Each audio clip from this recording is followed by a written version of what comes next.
ಹರೇ ಕೃಷ್ಣ. ಹರೇ ಕೃಷ್ಣ. ಎಲ್ಲರಿಗೂ ಸ್ವಾಗತ. ಶ್ರೀಮದ್ ಭಾಗವತಂ ಮೊದಲನೇ ಸ್ಕಂದ 17ನೇ ಅಧ್ಯಾಯ ಶ್ಲೋಕ 42.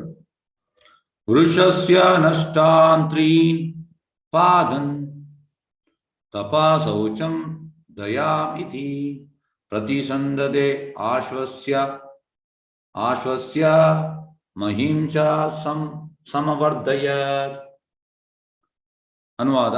ಅನಂತರ ಪರೀಕ್ಷಿತ್ ಮಹಾರಾಜನು ಧರ್ಮಪುರುಷನಾದ ವೃಷಭನ ನಷ್ಟವಾಗಿದ್ದ 3 ಪಾದಗಳನ್ನು ಪುನಃ ಸ್ಥಾಪನೆ ಮಾಡಿದನು ಮತ್ತು ಪ್ರೋತ್ಸಾಹಕರವಾದ ಕಾರ್ಯಗಳಿಂದ ಭೂಮಾತೆಯ ಸ್ಥಿತಿಯನ್ನು ಸಾಕಷ್ಟು ಸುಧಾರಿಸಿದನು. ಭಾವಾರ್ಥಕ್ಕೆ ಹೋಗುವ. ಭಾವಾರ್ಥ ಬೈ ಡಿವೈನ್ ಗ್ರೇಸ್ ಸ್ವಾಮಿ ಶೀಲ ಪ್ರಭುಪಾದ ಕಿ ಜೈ. ಕಲಿಪುರುಷನಿಗೆ ನೆಲೆಸಲು ನಿಶ್ಚಿತ ಸ್ಥಾನಗಳನ್ನು ಗೊತ್ತುಪಡಿಸುವ ಮೂಲಕ ಪರೀಕ್ಷಿತನು ವಾಸ್ತವವಾಗಿ ಕಲಿಯನ್ನು ವಂಚಿಸಿದನು. ಕಲಿಪುರುಷನಿಗೆ ನೆಲೆಸಲು ನಿಶ್ಚಿತ ಸ್ಥಾನ ಗೊತ್ತುಪಡಿಸುವ ಮೂಲಕ ಪರೀಕ್ಷಿತನು ವಾಸ್ತವ ಕಲ್ಯಾಣ ವಂಚಿಸಿದನು. ಇದರ ಅರ್ಥ ಎಂತ? ಆಕ್ಚುಲಿ ಅವನ ಕಿಂಗ್ಡಮ್ ಅಲ್ಲಿ ಜಾಗವೇ ಇರಲಿಲ್ಲ. ಅಂದ್ರೆ ಯಾವ್ದು ಜಾಗ ಕೊಟ್ಟಿದ್ದಾನೆ, ಆದ್ರೆ ಅದು ಎಂತ ಹೇಳುವಂತ ಇರ್ಲಿಲ್ಲ.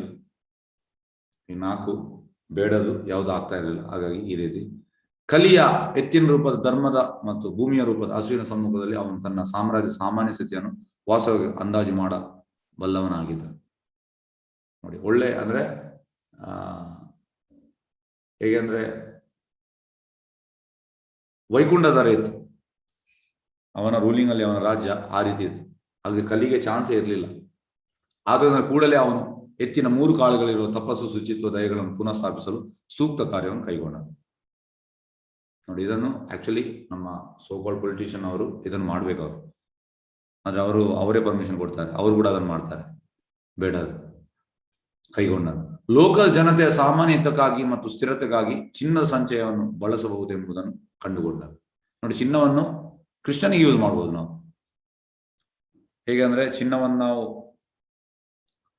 ಕೃಷ್ಣ ಪ್ರಜ್ಞೆಯ ಒಂದು ಇದಕ್ಕೋಸ್ಕರ ನಾವು ಅದನ್ನು ಯೂಸ್ ಮಾಡ್ಬೋದು. ಈಗ ಇದಕ್ಕೆ ಒಂದು ಯುಕ್ತ ವೈರಾಗ ಯಾವುದು ಎಂತ ಒಂದು ಫಾಲ್ಗು ವೈರಾಗ ಮಾಡಬಾರ್ದು. ನಿರ್ಬಂಧೆ ಕೃಷ್ಣ ಸಂಬಂಧ ಎಲ್ಲವನ್ನು ಹೇಗೆ ಕೃಷ್ಣನಿಗೆ ಯೂಸ್ ಮಾಡುವುದು ಅದು ಪರೀಕ್ಷಿತ್ ಮಹಾರಾಜಿಗೆ ಗೊತ್ತಿತ್ತು. ಚಿನ್ನವು ನಿಜಕ್ಕೂ ಅಸತ್ಯ, ಮಾದಕತೆ, ವ್ಯಭಿಚಾರ, ದ್ವೇಷ, ಹಿಂಸೆಗಳು ಉತ್ಪನ್ನವಾಗಿದೆ.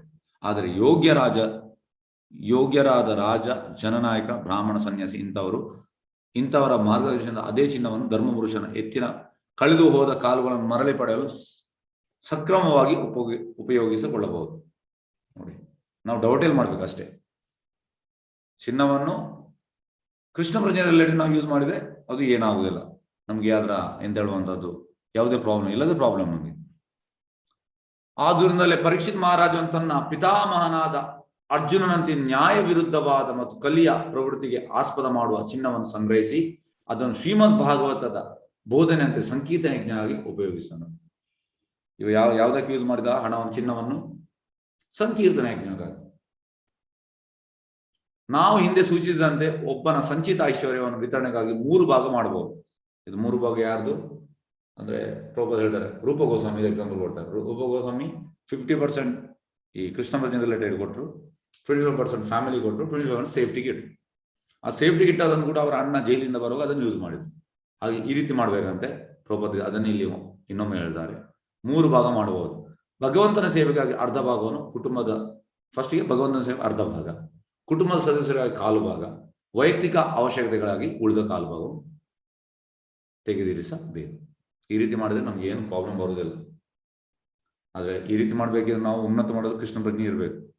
ನಮ್ಮ ಕಾನ್ಶಿಯಸ್ನೆಸ್ ಇಲ್ಲದ್ರೆ ನಮ್ಗೆ ಈ ರೀತಿ ಮಾಡ್ಲಿಕ್ಕೆ ಬರುವುದಿಲ್ಲ.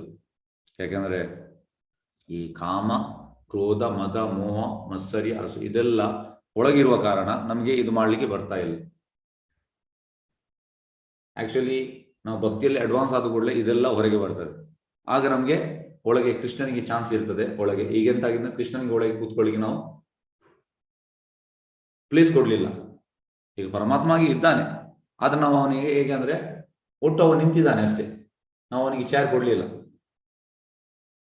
ಈಗ ನಮ್ಮ ಹೃದಯದಲ್ಲಿ ಪರಮಾತ್ಮ ಇದ್ದಾನೆ, ನಾವು ಅವರಿಗೆ ಆಸನ ಕೊಡ್ಲಿಲ್ಲ. ಕೃಷ್ಣನಿಗೆ ಆಸನ ಕೊಡುವುದಾದ್ರೆ ಅಂತ ಈ ಎಲ್ಲ ಕಾಮ, ಕ್ರೋಧ, ಮದ, ಮೋಹ, ಮತ್ಸರ ಇದೆಲ್ಲ ಹೊರಗೆ ಹೋಗ್ಬೇಕು. ಮತ್ತೆ ಅಲ್ಲಿ ಅವ ನೆಲೆಸ್ತಾನೆ, ಆರಾಮ್ಸೆ ಕೂತ್ಕೊಳ್ತಾನೆ. ಹಾಗಾಗಿ ಮತ್ತೆ ಎಂತಾಗ್ತದೆ, ಒಮ್ಮೆ ನಾವು ಅವನನ್ನು ಆರಾಮಿಸಿ ಕೂತ್ಕೊಂಡ ಮೇಲೆ ನಮ್ಮ ತಲೆಯಲ್ಲಿ ಎಸ್ ನಾನು ಅವನಿಗೆ ಕೊಡ್ಬೇಕು ಅಂತ ಬರ್ತದೆ. ಈಗ ಬರುವುದಿಲ್ಲ, ಅದು ಕೃಷ್ಣನಿಗೆ ಕೊಡ್ಬೇಕಂತ ಬರುವುದಿಲ್ಲ. ಯಾಕಂದ್ರೆ ಬೇರೆ ಎಲ್ಲ ಕೂತ್ಕೊಂಡಿದೆ ನಮ್ಮ ಒಳಗೆ. ಬೇರೆ ಕೂತ್ಕೊಂಡ ಕಾರಣ ಕೃಷ್ಣ ಕೂತ್ಕೊಳ್ಳಿಲ್ಲ. ಹಾಗೆ ನಾವು ಈಗ ಪ್ಲೇಸ್ ಬೇರೆಯವರಿಗೆ ಕೊಟ್ಟಿದ್ದೇವೆ, ಕೃಷ್ಣನ ಪ್ಲೇಸ್ ಅನ್ನು ಬೇರೆಯವರಿಗೆ ಕೊಟ್ಟಿದೆ. ಆದ್ರೆ ಶಾಸ್ತ್ರ ಹೇಳುವಂಥದ್ದು ಕೃಷ್ಣನ ಪ್ಲೇಸ್ ಕೃಷ್ಣನಿಗೆ ಕೊಟ್ರೆ ಸರಿ ಆಗ್ತದೆ. ಅದನ್ನು ಕೊಡ್ಬೇಕಿದ್ರೆ ನಾವು ಕೃಷ್ಣ ಭಜನೆಯಲ್ಲಿ ಸ್ವಲ್ಪ ಪ್ರೋಗ್ರೆಸ್ ಆದ್ರೆ ಆಗ ಆಟೋಮೆಟಿಕ್ ಅದು ಬರ್ತದೆ. ಅವಶ್ಯಕವಾಗಿ ಉಳಿದ ಕಾಲು ಭಾಗವನ್ನು ತೆಗೆದಿರಿಸಬೇಕು. ಭಗವತ್ ಸೇವೆಗಾಗಿ ಅಥವಾ ಸಂಕೀರ್ಣ ಯಜ್ಞದ ಮೂಲಕ ಸಮಾಜದಲ್ಲಿ ಆಧ್ಯಾತ್ಮಿಕ ಜ್ಞಾನದ ಪ್ರಸಾರಕ್ಕಾಗಿ ಆದಾಯದ ಅರ್ಧಷ್ಟು ಹಣವನ್ನು ವೆಚ್ಚ ಮಾಡುವುದೆಂದರೆ ಮಾನವ ದಯೆಯ ಪರಮಾವಧಿ ಪ್ರದರ್ಶನವೇ ಆಗುತ್ತದೆ. ನೋಡಿ, ಅರ್ಧದಷ್ಟು ನಾವು ವೆಚ್ಚ ಮಾಡಿದರೆ ಅಂದ್ರೆ ಮಾನವ ದಯೆಯ ಪರಮಾವಧಿ ಪ್ರದರ್ಶನವೇ ಆಗುತ್ತದೆ. ಲೋಕದ ಜನರು ಸಾಮಾನ್ಯವಾಗಿ ಆಧ್ಯಾತ್ಮಿಕ ಜ್ಞಾನದಲ್ಲಿ ಮುಖ್ಯವಾಗಿ ಭಗವಂತನ ಭಕ್ತಿಯಿಂದ ಸೇವೆ ಮಾಡುವ ವಿಷಯದಲ್ಲಿ ಕತ್ತಲೆಯಲ್ಲಿ ಇರುತ್ತಾರೆ. ಯಾಕೆಂದ್ರೆ ನಾವು ಈಗ ಯಾಕೆ ಮಾಡ್ತಾ ಇಲ್ಲ? ಯಾಕಂದ್ರೆ ನಾವು ಕತ್ತಲೆಯಲ್ಲಿ ಇದ್ದೇವೆ. ಭಗವಂತನ ಸೇವೆ ನಮಗೆ ಬೇಡ, ನಾವು ನಮ್ಮದೇ ಸೇವೆಯಲ್ಲಿ ಇದ್ದೇವೆ. ಹಾಗಾಗಿ ನಾವು ಈ ಕತ್ತಲೆಯಲ್ಲಿ ಇದ್ದೇವೆ. ನೋಡಿ ಪ್ರಭುಪಾದರು ಹೇಳುವಂಥದ್ದು. ಆದ್ದರಿಂದ ಭಕ್ತಿಯುತವಾದ ಸೇವೆಯ ದಿವ್ಯಜ್ಞಾನವನ್ನು ವ್ಯವಸ್ಥಿತವಾಗಿ ಪ್ರಚಾರ ಮಾಡುವುದು ಈ ಲೋಕದಲ್ಲಿ ಓರ್ವ ವ್ಯಕ್ತಿ ತೋರಿಸತಕ್ಕ ಬಲು ದೊಡ್ಡ ದಯೆಯಾಗಿದೆ. ನೋಡಿ, ಎಲ್ಲರೂ ಹೇಳ್ತಾರೆ ದಯೆ ಅಂದ್ರೆ ಅಂತ. ಭಕ್ತಿಯುತವಾದ ಸೇವೆಯ ದಿವ್ಯಜ್ಞಾನ ವ್ಯವಸ್ಥಿತವಾಗಿ ಪ್ರಚಾರ ಮಾಡುವಂಥದ್ದು ಈ ಲೋಕದಲ್ಲಿ ಓರ್ವ ವ್ಯಕ್ತಿ ತೋರಿಸತಕ್ಕ ಬಲು ದೊಡ್ಡ ದಯೆಯಾಗಿದೆ. ಪ್ರತಿಯೊಬ್ಬರು ಭಗವತ್ ಸೇವೆಗಾಗಿ ತಾನು ಸಂಗ್ರಹಿಸಿರುವ ಚಿನ್ನದ ಅರ್ಧ ಭಾಗವನ್ನು ತ್ಯಾಗ ಮಾಡಲು ಕಲಿತುಕೊಂಡರೆ ನಿಸ್ಸಂದೇಹವಾಗಿ ತಪಶ್ಚರ್ಯ, ಶೌಚ, ದಯೆ ಎಂಬ ಗುಣಗಳು ತಾವಾಗಿ ಉಂಟಾಗುವು. ಇದೆಲ್ಲ ಆಗ್ತದೆ, ಆಟೋಮೆಟಿಕ್ ಆಗ್ತದೆ.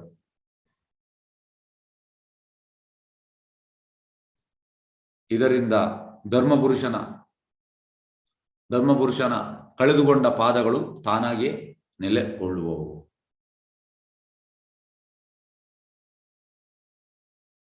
ತಪಸ್ಸು, ಶುದ್ಧತೆ, ದಯೆ, ಸತ್ಯನಿಷ್ಠೆಗಳು ಸಾಕಷ್ಟು ನೆಲೆ ನಿಂತಿದ್ದರೆ ಸ್ವಾಭಾವಿಕವಾಗಿ ಭೂಮಾತೆ ಪೂರ್ಣ ತೃಪ್ತಿ ತಾಳುವಳು.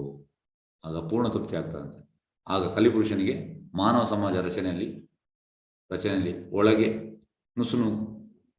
ನುಸುಳಲು ಅವಕಾಶವಾಗುವುದು. ಆಗ ಕಲಿಪುರುಷ ಒಳಗೆ ಬರುವುದಿಲ್ಲ.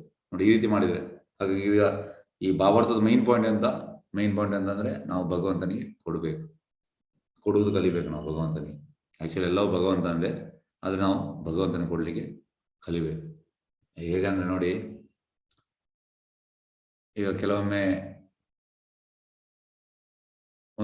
ನಾನೊಂದು ಡಿವೋಟಿದು ಕತೆ ಹೇಳ್ತೇನೆ.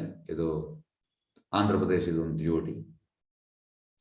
ಯಾಕೆಂದ್ರೆ ನಾನು ಪರಿಕ್ರಮ ಹೋಗುವಾಗ ಮಾಯಪುರ್ಗೆ ನಾನು ಅವರೊಟ್ಟಿಗೆ ಇರುವಂತ ತಿರುಪತಿಯವರು. ಹಾಗಾಗಿ ಅವ್ರು ಹೇಳಿದ್ರು, ಅಲ್ಲಿ ಎಂತ ಆಯ್ತಂದ್ರೆ ಒಂದು ಸೀನಿಯರ್ ಡಿವೋಟಿ ಇದ್ದಾರೆ. ಅವರು ಒಂದು 5 ವರ್ಷದಲ್ಲಿ 5-6 ದೇವಸ್ಥಾನ ಕಟ್ಟಿದ್ದಾರೆ ಇಸ್ಕಾನ್ ಇದು.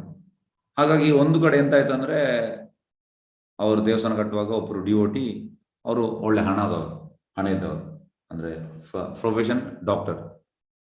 ಹಾಗಾಗಿ ದೊಡ್ಡ ದೇವಸ್ಥಾನ, ದೊಡ್ಡ ಅಂದ್ರೆ ತುಂಬಾ ಹಣ, ಎಷ್ಟೋ ಕೋಟಿ. ಹಾಗಾಗಿ ಅವರು ಪ್ರಾಮಿಸ್ ಮಾಡಿದ್ರಂತೆ, ಕೊಡ್ತೇನಂತ, ಎಷ್ಟೋ ತುಂಬಾ ಹಣ ಕೊಡ್ತೇನಂತ ಪ್ರಾಮಿಸ್ ಮಾಡಿ. ಮತ್ತೆಂತ ಆಯ್ತು ಅಂದ್ರೆ ಅವ್ರು ಲಾಸ್ಟ್ ಮೂಮೆಂಟ್ಗೆ ಅವರು ಕೊಡುವುದಿಲ್ಲ ಅಂತ ಹೇಳಿದ್ರು. ಈಗ ಅವ್ರು ಕೊಡಿರೋದು ಕೂಡ ಎಂತ, ಕೃಷ್ಣ ದೇವಸ್ಥಾನ ನಿಲ್ಲುವುದಿಲ್ಲ. ಹೇಗೆಂದ್ರೆ ಕೃಷ್ಣ ಬೇರೆಯವ್ರನ್ನ ವ್ಯವಸ್ಥೆ ಮಾಡ್ತಾನೆ. ಈಗ ನಾವು ಕೆಲವೊಮ್ಮೆ ಹೇಳ್ತೇವೆ ನಾನು ಸೇವೆ ಮಾಡ್ಲಿಕ್ಕೆ ಆಗಲಿಲ್ಲ, ಕೃಷ್ಣ ಬೇರೆಯವ್ರದ್ದು ಮಾಡಿಸ್ತಾನೆ. ಸೇವೆ ಸಿಕ್ಕಿದ್ರೆ ನಮ್ಮ ಭಾಗ್ಯ ಅದು. ಹಾಗಾಗಿ ಎಂತ ಆಯ್ತು ಅಂದ್ರೆ ಬೇರೆಯವರು ಹೇಗೆ ಕೊಟ್ರು ಅವರು ಕೊಡ್ಲಿಲ್ಲ. ಮತ್ತೆ ಕಡೆಗೆ ಎಂತ ಆಯ್ತು ಅಂದ್ರೆ ಆ ಡಿವೋಟಿಗೆ ಅವರು ಬೇರೆ ಒಂದು ಸಣ್ಣ ಇನ್ವೆಸ್ಟ್ಮೆಂಟ್ ಮಾಡಿದ್ರು. ಅಲ್ಲಿ ಆಲ್ಮೋಸ್ಟ್ ಅಂದ್ರೆ ಎಷ್ಟು ಕೊಡ್ತೇನೆ ಅಂತ ಹೇಳಿದ್ರು, ಅದಕ್ಕಿಂತ ಸ್ವಲ್ಪ ಕಡಿಮೆ ಅಷ್ಟು ಇನ್ವೆಸ್ಟ್ಮೆಂಟ್ ಮಾಡಿದ್ರು. ಅದೆಂತ ಆಯ್ತು ಅಂದ್ರೆ ಅವ ಲಾಸ್ ಆದ. ಯಾರು ಇವರು ಎಲ್ಲಿ ಮಾಡಿದ್ರು ಅವ್ರು ಟೋಟಲಿ ಕೊಲಾಪ್ಸ್ ಆಗಿ ಅವರಿಗೆ ಅಲ್ಲಿ ಲಾಸ್ ಆಯ್ತು. ಮತ್ತೆ ಎಂತ ಆಯ್ತು, ಅವರಿಗೆ ಒಂದು ರೋಗ ಬಂತು ಇಮಿಡಿಯೇಟ್. ಅದಕ್ಕೆ ಕೂಡ ಇಲ್ಲಿ ಅವರು ಎಷ್ಟು ಹೇಳಿದ್ದಾರೆ ಅದನ್ನು ಕರೆಕ್ಟ್ ಕೃಷ್ಣ ಮ್ಯಾಚ್ ಮಾಡಿ ಅಷ್ಟನ್ನೇ ಲಾಸ್ ಮಾಡಿಸಿದ್ರು.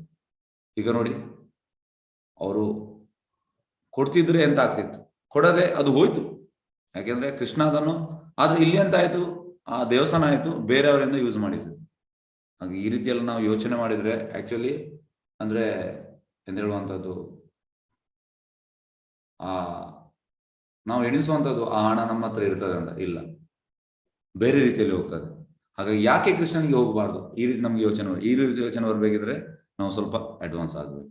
ಎಸ್, ಹಾಗಾಗಿ ಇಲ್ಲಿ ಪ್ರಭುಪಾದ ಹೇಳುವಂತ ಅದೇ, ನಾವು ಕೃಷ್ಣನಿಗೆ ಕೊಟ್ರೆ ಎಂತ ಆಗ್ತದೆ, ಕೃಷ್ಣ ನಮ್ಗೆ 1000 ಪಟ್ಟು ಜಾಸ್ತಿ ಕೊಡ್ತಾನೆ.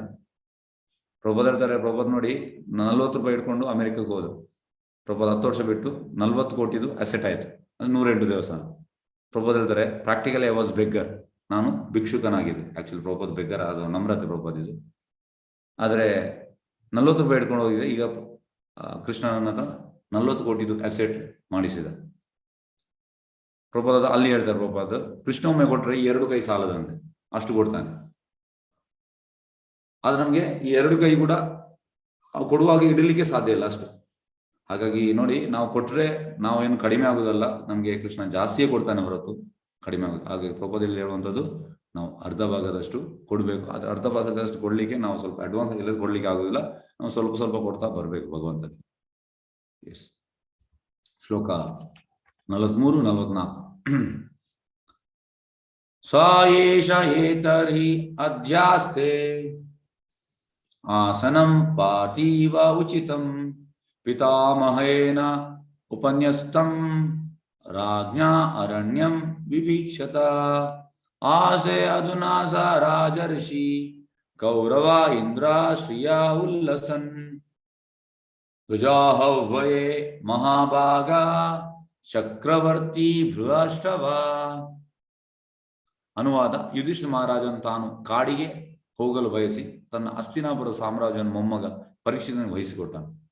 ಈಗ ಅತ್ಯಂತ ಭಾಗ್ಯಶಾಲಿಯಾದ ಚಕ್ರವರ್ತಿ ಪರೀಕ್ಷಿತ ಮಹಾರಾಜನು ಕುರುವಂಶದ ರಾಜರ ಕೃತ್ಯಗಳ ಕೀರ್ತಿ ವೈಭವಗಳಿಂದ ಕೂಡಿದವನಾಗಿ ಹಸ್ತಿನಾಪುರದಲ್ಲಿ ಮಹಾ ವಿಜಯಶಾಲಿಯಾಗಿ ಲೋಕವನ್ನು ಆಳುತ್ತಿದ್ದಾರೆ. ನೋಡಿ ಹೇಗಂದ್ರೆ, ಈಗ ಯುಧಿಷ್ಠಿರ ಮಹಾರಾಜ್ ಪ್ರಭುಪಾದ ಹೇಳ್ತಾರೆ, ಅವನಾಗೆ ಇನ್ನೊಂದು ರಾಜ ಸಿಗ್ಲಿಕ್ಕಿಲ್ಲ. ಈಗ ಪರೀಕ್ಷಿತ ಮಹಾರಾಜ್ ಕಡಿಮೆ, ಇವಾಗ ಕೂಡ ಅಂದ್ರೆ ಅಂಥದ್ದೇ ಕ್ವಾಲಿಟಿ. ಆದ್ರೆ ಈಗ ನೋಡಿ, ನಮ್ಮ ಹೇಗಂದ್ರೆ, ಈಗ ಯಾರು ಲೀಡರ್ ಇರ್ತಾರೆ ಪೊಲಿಟಿಷಿಯನ್, ಅವು ಕೂಡ ನಂಬರ್ 1 ರಾಸ್ಕಲ್, ಇನ್ನೊಬ್ಬ ಬರುವಾಗ ಕೂಡ ನಂಬರ್ 1 ರಾಸ್ಕಲ್. ಹಾಗಾಗಿ ಇಲ್ಲಿ ಅಂತ ಹೇಳಿದ್ರೆ, ಪರೀಕ್ಷಿತ ಮಹಾರಾಜ್ ತಾನು ಕಾಡಿಗೆ ಹೋಗಲು ಬಯಸಿ ತನ್ನ ಹಸ್ತಿನಾಪುರ ಸಾಮ್ರಾಜ್ಯದ ಮೊಮ್ಮಗ ಪರೀಕ್ಷಿತನಿಗೆ ವಹಿಸಿಕೊಟ್ಟ. ಈಗ ಅತ್ಯಂತ ಭಾಗ್ಯಶಾಲಿಯಾದ ಚಕ್ರವರ್ತಿ ಪರೀಕ್ಷಿತ ಮಹಾರಾಜನು ಕುರುವಂಶದ ರಾಜರ ಕೃತ್ಯಗಳ ಕೀರ್ತಿ ವೈಭವಗಳನ್ನು ಕೂಡಿದವನಾಗಿ ಹಸ್ತಿನಾಪುರದಲ್ಲಿ ಮಹಾ ವಿಜಯಶಾಲಿ ಲೋಕವನ್ನು ಆಳುತ್ತಿದ್ದ. ನೋಡಿ, ಅದನ್ನೇ ಸೇಮ್, ಅದನ್ನು ಕಲ್ಚರ್ ಅನ್ನು ಫಾಲೋ ಮಾಡಿದ. ಯುಧಿಷ್ಠಿರ ಮಹಾರಾಜ್ ಹೇಗೆ ರೋಲ್ ಮಾಡ್ತಿದ್ದ ಅದನ್ನೇ. ಹಾಗಾಗಿ ನಾವು ಈಗ ಪೊಲಿಟಿಷಿಯನ್, ನಾವು ಒಳ್ಳೆ ಪೊಲಿಟಿಷಿಯನ್ ಆಗಬೇಕಿದ್ರೆ ನಾವು ಯುಧಿಷ್ಠಿರ ಮಹಾರಾಜ್ ಪರೀಕ್ಷಿತ ಮಹಾರಾಜನ್ನು ನಾವು ನೋಡಿ ಕಲಿಬೇಕು. ಅವ್ರು ಹೇಗೆ ರೂಲ್ ಮಾಡ್ತಿದ್ರು, ಯಾವ ರೀತಿಯಲ್ಲಿ ಅವ್ರು ಮಾಡ್ತಿದ್ರು. ಹಾಗಾಗಿ ಅದನ್ನು ನಾವು ಕಲಿತು ಹಾಗೆ ಮಾಡಿದ್ರೆ ಎಸ್, ಮತ್ತೆ ನಾವು ಒಂದು ಏಬಲ್ ಲೀಡರ್. ಇಲ್ಲದ್ರೆ ಏನು ಪ್ರಯೋಜನ ಇಲ್ಲ. ಏನು ಪ್ರಯೋಜನ ಅಂದ್ರೆ, ಪ್ರಭುಪಾದ ಹೇಳಿದ್ರೆ ಮೇನ್ ಅಂತಂದ್ರೆ, ಈ 4 ನಾವು ಹೊರಗೆ ಓಡಿಸ್ಬೇಕು. 4 ಯಾವುದೆಲ್ಲ, ಈ ಮದ್ಯಪಾನ, ಜೂಜು, ಅನೈತಿಕ ಸಂಬಂಧ ಮತ್ತೆ ಮಾಂಸಾಹಾರ, ಈ 4 ನಾವು ತೆಗೆದು ಓಡಿಸಬೇಕು. ಅದು ರಾಜನ ಕೆಲಸ, ಪೊಲಿಟಿಷಿಯನ್ ಕೆಲಸ. ಎಸ್, ಈಗ ನಾವು ಭಾವಾರ್ಥಕ್ಕೆ ಹೋಗುವ. ಭಾವಾರ್ಥ ವೈಸ್ ಡಿವೈನ್ ಗ್ರೇಸ್ ಎಸಿ ವ್ಯಕ್ತಿ ಸ್ವಾಮಿ ಶೀಲ ಪ್ರಭುಪಾದ ಕಿ ಜೈ. ನೈಮಿಷಾರಣ್ಯದಲ್ಲಿ ಋಷಿಗಳು ಕೈಗೊಂಡ ದೀರ್ಘಕಾಲದ ಯಜ್ಞ ಸಮಾರಂಭಗಳು ಪರೀಕ್ಷಿತ ರಾಜನ ತೀರಿ ಹೋದ ಸ್ವಲ್ಪ ಕಾಲದಲ್ಲಿ ಪ್ರಾರಂಭವಾಯಿತು. ಹೇಗಂದ್ರೆ, ಪರೀಕ್ಷಿತ ಮಹಾರಾಜ್ ದೇಹತ್ಯಾಗ ಮಾಡಿದ ಮೇಲೆ ಇವರು ಸ್ಟಾರ್ಟ್ ಮಾಡಿದ್ರು. ಯಾರು? ಸೂತ ಗೋಸ್ವಾಮಿ 2ನೇ ಬಾರಿಗೆ ಸ್ಟಾರ್ಟ್ ಮಾಡಿದ್ರು. ಆ ಯಜ್ಞವು 1000 ವರ್ಷ ಮುಂದುವರಿಯುವಂತ ಆಗಿತ್ತು. 1000 ವರ್ಷ ಆಯ್ತು. ಅದರ ಪ್ರಾರಂಭದಲ್ಲಿ ಭಗವಾನ್ ಶ್ರೀಕೃಷ್ಣನ ಅಣ್ಣನಾದ ಬಲರಾಮನ ಸಮಾಗಮದ ಕೆಲವರು ಈ ಯಜ್ಞ ಸ್ಥಳವನ್ನು ಸಂದರ್ಶಿಸಿದನ್ನು ತಿಳಿದು ಬರ್ತದೆ. ಕೆಲವು ವ್ಯಾಕರಣ ನಿಯಮಗಳ ಪ್ರಕಾರ ಅತಿ ಸಮೀಪ ಕಾಲವನ್ನು ಸೂಚಿಸುವಲ್ಲಿ ವರ್ತಮಾನ ಕಾಲದ ಪ್ರಯೋಗವಿದೆ.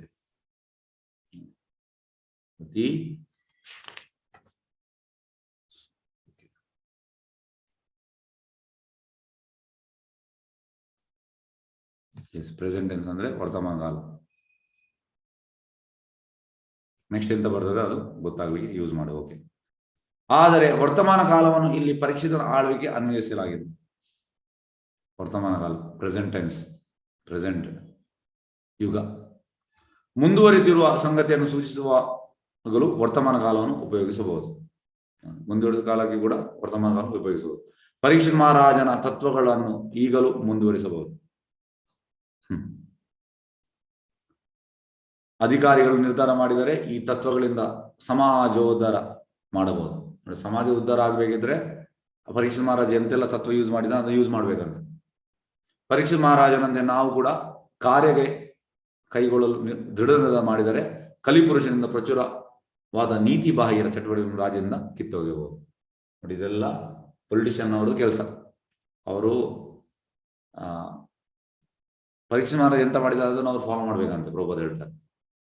ಇದರಿಂದ ಎಂತಾಗ್ತದೆ, ನೀತಿ ಬಾಹಿರ ಚಟುವಟಿಕೆಗಳೆಲ್ಲ ಕಿತ್ತೊಗೆಯಬಹುದು. ಪರೀಕ್ಷಿತನು ಕಲಿಪುರುಷನಿಗೆ ಇರಲು ಸ್ವಲ್ಪ ಸ್ಥಳವನ್ನು ನೀಡಿದನು, ಆದರೆ ನಿಜಕ್ಕೂ ಪ್ರಪಂಚದಲ್ಲಿ ಅಂಥದ್ದೊಂದು ಸ್ಥಳವನ್ನು ಕಲಿಪುರುಷನ್ ಕಾಣದ. ನೋಡಿ, ಈಗ ಸ್ಥಳ ಹೇಳಿದ ಈ 5 ವಿಷಯ, ಆದ್ರೆ ಕಲಿಪುರುಷನಿಗೆ ಇರ್ಲಿಕ್ಕೆ ಜಾಗ ಇರಲಿಲ್ಲ. ಆಗ ನಡೆಸಿ ಯಾವ ಅಂದ್ರೆ ಇದಕ್ಕೆ ಒಂದು ರಾಮರಾಜ್ಯ. ಪರೀಕ್ಷಿತ್ ಮಹಾರಾಜ ರಾಮರಾಜ್ಯ ಇತ್ತು. ರಾಮರಾಜ್ಯ ಅಂದ್ರೆ ಒಳ್ಳೆ ರಾಜ. ಏಕೆಂದ್ರೆ ಪರೀಕ್ಷಿತ ರಾಜನು ಜೂಜು, ಮದ್ಯಪಾನ, ವ್ಯಭಿಚಾರ, ಪ್ರಾಣಿವಧೆಗಳ ಎಲ್ಲೆಲ್ಲಿಯೂ ನಡೆಯುವುದಂತೆ ಕಟ್ಟುನಿಟ್ಟಾಗಿ ಎಚ್ಚರ ವಹಿಸಿ ನೋಡಿಕೊಂಡಿದ್ದ. ಆಧುನಿಕ ಆಡಳಿತಗಾರರು ರಾಜ್ಯದಿಂದ ಭ್ರಷ್ಟಾಚಾರವನ್ನು ತೊಲಗಿಸಲು ಇಚ್ಛಿಸುತ್ತಾರೆ, ಆದರೆ ಅವರು ಮೂಢರಾಗಿರುವುದರಿಂದ ಅದನ್ನು ಹೇಗೆ ಈಡೇರಿಸುವುದೆಂದು ತಿಳಿಯರು. ನೋಡಿ, ಈಗ ಹೇಗಂದ್ರೆ ಈಗ ಎಲ್ಲ ರಾಜಕಾರಣಿಗಳಿಗೆ ಭ್ರಷ್ಟಾಚಾರ ಹೋಗ್ಬೇಕು. ಕೆಲವರಿಗೆ ಅಂತೂ ಹೋಗ್ಬೇಕು, ಕೆಲವರಿಗೆ ಇಲ್ಲ. ಕೆಲವರಿದ್ದಾರೆ ಅವ್ರಿಗೆ ಹೋಗ್ಬೇಕಂತ ಇಚ್ಛೆ ಉಂಟು, ಆದ್ರೆ ಅವರಿಗೆ ಫಾರ್ಮುಲಾ ಗೊತ್ತಿಲ್ಲ. ಇದಕ್ಕೆ ಪ್ರಭುಪಾದ ಅಂತ ಹೇಳುವಂಥದ್ದು, they people want to enjoy Krishna's kingdom without Krishna. ಇದು ಆಗ್ತದ? ಆಗುದಿಲ್ಲ. ನೋಡಿ, ಭ್ರಷ್ಟಾಚಾರ ಹೋಗ್ಬೇಕಿದ್ರೆ ಕೃಷ್ಣನ ಸೆಂಟರ್ ತರಬೇಕು, ಗಾಡ್ ಸೆಂಟರ್ಡ್ ಈಶಾವಾಸ್ಯ ಪ್ರಿನ್ಸಿಪಲ್ ಬರಬೇಕು. ಈಶಾವಾಸ್ಯ ಪ್ರಿನ್ಸಿಪಲ್ ಬಂದ್ರೆ ಆಗ್ತದೆ. ಹಾಗೆ ಪ್ರಭುಪಾದ ಹೇಳುವಂತದ್ದು, ಪೀಪಲ್ ಆರ್ ಸೋ ಮಚ್ ಅಂದ್ರೆ ತುಂಬಾ ನೀಚರು. ಅವರಿಗೆ ಭಗವಂತನ ರಾಜ್ಯ ಬೇಕು, ಭಗವಂತ ಬೇಡ. ಹಾಗಾಗಿ ಇದು ಅದನ್ನು ಆಡಳಿತ ರಾಜ್ಯದ ಭ್ರಷ್ಟಾಚಾರ ತೊಲಗಿಸಲು ಇಚ್ಛಿಸುತ್ತಾರೆ, ಆದರೆ ಅವರು ಮೂಢರಾಗಿರುವುದರಿಂದ ಅದನ್ನು ಹೇಗೆ ಈಡೇರಿಸುವುದು ತಿಳಿಯದು. ಫಾರ್ಮುಲಾ ಗೊತ್ತಿಲ್ಲ ಅವರಿಗೆ. ಅವರು ಜೂಜಿನ ಮನೆಗಳಿಗೂ, ಮದ್ಯದ ಅಂಗಡಿಗಳಿಗೂ, ಮತ್ತಿತರ ಮಾದಕ ದ್ರವ್ಯಗಳಿಗೂ, ಸೂಳೆ ಮನೆಗಳಿಗೂ, ಆಧಾರದ ಹೋಟೆಲ್ಗಳು ಅಂದ್ರೆ ನಾನ್ ವೆಜ್, ಸಿನಿಮಾ ಗೃಹಗಳಿಗೂ, ತಮ್ಮದೇ ಆದ ಅಸತ್ಯದ ವ್ಯವಹಾರಗಳಿಗೂ ಅಧಿಕಾರ ಪತ್ರವನ್ನು ಕೊಡಲು ಇಚ್ಛಿಸುತ್ತಾರೆ. ನೋಡಿ, ಎಲ್ಲ ಪರ್ಮಿಷನ್ ಕೊಡ್ತಾರೆ ಇದಕ್ಕೆಲ್ಲ ನಮ್ಮ ಸೋಕಾಲ್ಡ್ ಪೊಲಿಟಿಷಿಯನ್ ಅವರು. ಇದಕ್ಕೆ ಕೊಟ್ಟು ಮತ್ತೆ ಎಂತ ಅವರಿಗೆ ಒಳ್ಳೇದಾಗುವಂಥದ್ದು ಇಲ್ಲ. ಅವರಿಗೆ ಫಾರ್ಮುಲಾ ಗೊತ್ತಿಲ್ಲ. ಅದೇ ಸಮಯದ ಭ್ರಷ್ಟಾಚಾರ ರಾಜ್ಯದಿಂದ ಹೊರ ದಬ್ಬಲು ಬಯಸುತ್ತಾರೆ. ದೊಡ್ಡದಾಗಿ ಈ ಸ್ಪೀಚ್ ಆಗುವ ಹೇಳ್ತಾರೆ, ಎಲ್ಲ ಭ್ರಷ್ಟಾಚಾರ ಇದು ಮಾಡ್ತೇವೆ, ನಿರ್ಮೂಲ ಮಾಡ್ತೇವೆ, ಹಾಗೆ ಮಾಡ್ತೇವೆ. ಆಗ್ತದ? ಇಲ್ಲ. ಮತ್ತೆ ಆಗ್ತದೆ. ದೈವ ಪ್ರಜ್ಞೆ ಇಲ್ಲದೆ ದೇವರ ಸಾಮ್ರಾಜ್ಯವನ್ನು ಬಯಸುತ್ತಾರೆ. ಅಂದ್ರೆ ದೇವರ ಸಾಮ್ರಾಜ್ಯ ಬೇಕು, ದೇವರು ಬೇಡ. ದೇವರ ಎಲ್ಲ ಸಾಮ್ರಾಜ್ಯ ಬೇಕು, ದೇವರ ಈ ಎಲ್ಲ ರಾ ಮೆಟೀರಿಯಲ್ಸ್ ಎಲ್ಲ ಬೇಕು, ದೇವರು ಬೇಡ. ಪರಸ್ಪರ ವಿರುದ್ಧದ 2 ಸಂಗತಿಗಳನ್ನು ಹೊಂದಿಸಲು ಹೇಗೆ ತಾನೇ ಸಾಧ್ಯ? ನೋಡಿ, ಇದು ಹೇಗೆ ಸಾಧ್ಯ? ದೇವರು ಬೇಡ, ದೇವರ ಸಾಮ್ರಾಜ್ಯ ಬೇಕು. ಆಗ್ತದದು? ಇಲ್ಲ, ಆಗುದಿಲ್ಲ. ನಾವು ರಾಜ್ಯದಿಂದ ಭ್ರಷ್ಟಾಚಾರವನ್ನು ಹೊರ ದಬ್ಬಲು ಬಯಸುವುದಾದರೆ ಮೊದಲು ಧರ್ಮದತೆಗಳಾಗಿರುವ ತಪಸ್ಸು, ಶುದ್ಧತೆ, ದಯೆ, ಸತ್ಯನಿಷ್ಠೆಯನ್ನು ಒಪ್ಪಿಕೊಳ್ಳುವಂತ ಸಮಾಜ ಸಂಘಟನೆಯನ್ನು ಮಾಡಬೇಕು. ಅಂದ್ರೆ ಇಸ್ಕಾನ್ಗೆ ಅವರು ಜಾಸ್ತಿ ಎನ್ಕರೇಜ್ಮೆಂಟ್ ಕೊಡ್ಬೇಕು. ಯಾರು? ನಮ್ಮ ಪೊಲಿಟಿಷಿಯನ್ ಅವರು. ಅದಕ್ಕಾಗಿ ಪರಿಸ್ಥಿತಿಯನ್ನು ಅನುಕೂಲಪಡಿಸಲು ಜೂಜು, ಮದ್ಯಪಾನ, ಆಧಾರ ಮತ್ತು ಅಸತ್ಯಾಚರಣೆಯ ಸ್ಥಳಗಳನ್ನು ಮುಚ್ಚಿಸಬೇಕು. ಇದನ್ನೆಲ್ಲ ಕ್ಲೋಸ್ ಮಾಡಬೇಕು. ಇವು ನಮಗೆ ಶ್ರೀಮದ್ ಭಾಗವತ್ ಪುಟಗಳಲ್ಲಿ ದೊರೆಯುವ ಕೆಲವು ವ್ಯಾವಹಾರಿಕ ಪಾಠಗಳಾಗಿವೆ. ಶ್ಲೋಕ 45.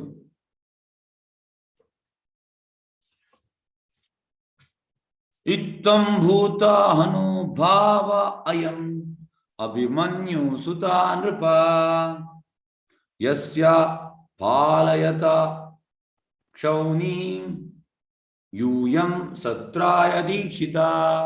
ಅನುವಾದ: ಅಭಿಮನ್ಯುನ ಮಗನಾದ ಪರೀಕ್ಷಿತ್ ಮಹಾರಾಜನು ಅದೆಷ್ಟು ಅನುಭವ ಸಂಪನ್ನನೆಂದರೆ ಅವನ ಪರಿಣಿತ ಆಡಳಿತ ಮತ್ತು ಪೋಷಕತ್ವದ ಪ್ರಭಾವದಿಂದ ನಿಮಗೆ ಇಂಥದೊಂದು ಯಜ್ಞವನ್ನು ಮಾಡಲು ಸಾಧ್ಯವಾಗಿದೆ. ನೋಡಿ, ಈಗ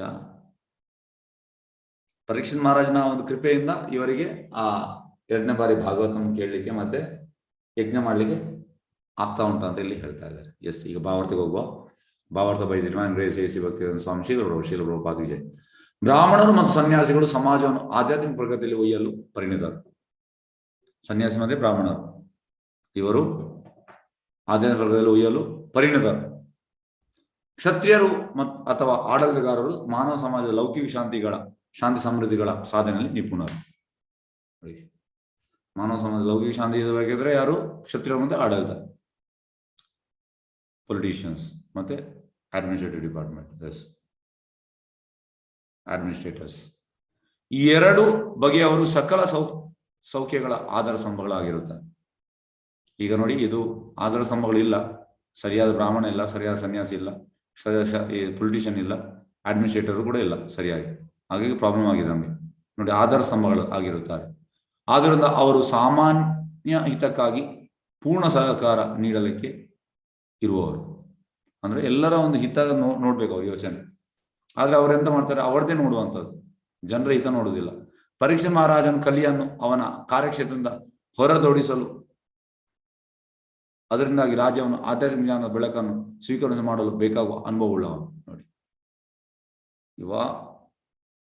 ಅದಕ್ಕೆ ಪರೀಕ್ಷೆ ಮಹಾರಾಜ ನಾವು ನೋಡಿಕೊಳ್ಳಬೇಕು. ಅವನಿಗೆ ಕಲಿಯನ್ನು ಹೊರಗೆ ಓಡಿಸಿದ್ದಾನೆ, ಮತ್ತೆ ಆಧ್ಯಾತ್ಮಿಕ ಜ್ಞಾನದ ಬೆಳಕನ್ನು ಅವನ ರಾಜ್ಯದಲ್ಲಿ ಬೆಳಗಿಸಿದ್ದಾನೆ. ಜನಸಾಮಾನ್ಯರು ಸ್ವೀಕರಿಸುವ ಗುಣವಿಲ್ಲದವರಾದರೆ ಅವರಲ್ಲಿ ಆಧ್ಯಾತ್ಮಿಕ ಜ್ಞಾನ ಅವಶ್ಯಕತೆಯ ಪ್ರಭಾವವನ್ನು ಮಾಡುವುದು ಕಷ್ಟಕರ.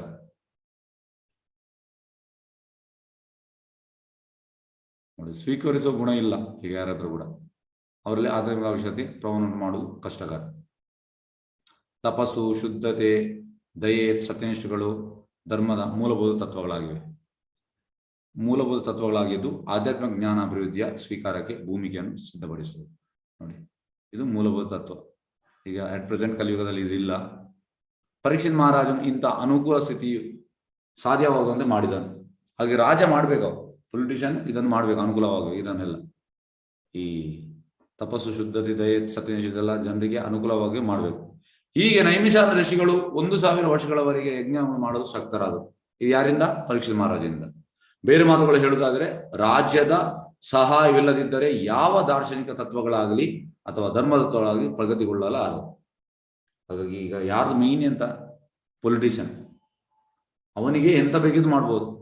ಹಾಗಾಗಿ ಈಗ ಅಟ್ ಪ್ರೆಸೆಂಟ್ ನಮ್ಮ ದೇಶದಲ್ಲಿ ಆ ಶಾಂತಿ ಎಲ್ಲ ಬೇಡದೆಲ್ಲ ಹಾಕೊಂಡು, ಯಾಕೆಂದ್ರೆ ಈ 4 ಪ್ರಿನ್ಸಿಪಲ್ ಫಾಲೋ ಮಾಡ್ತಾ ಇಲ್ಲ. ಇದನ್ನ ನಾವು ತರಬೇಕು,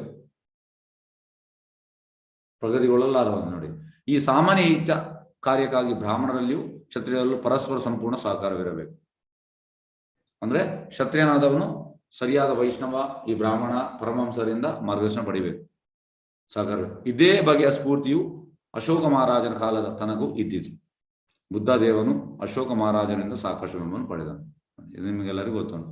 ಇದರಿಂದ ಬುದ್ಧ ಮತವು ವಿಶ್ವವನ್ನೆಲ್ಲ ವ್ಯಾಪಿಸಿತು.